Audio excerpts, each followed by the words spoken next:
থাকে বা শ্রোতাদের বা যারা আসছেন তাদের আমরা আগেই তাদের ভূমিকাটাই বড় মনে করব।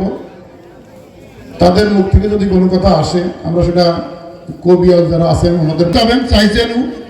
তো আমি আপনাদের কাছে অনুরোধ করি, আপনাদের যদি কোনো মতামত থাকে আমাদের কমিটির কাছে বলেন, আমরা সেইভাবেই বলি ওনাদের। আমি তোর দাদা, আমার কষ্ট হবে না, তুই খেয়ে ওরা মুড়িগুলো গোবিন্দায় নম বলে মায়েদের পাশে খাবার চাইলে আমাকে দিয়েছে তারি, পুরো মা এক পুষ্টি খাবার খাই।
যা মেরেছেন শ্রোতা বল।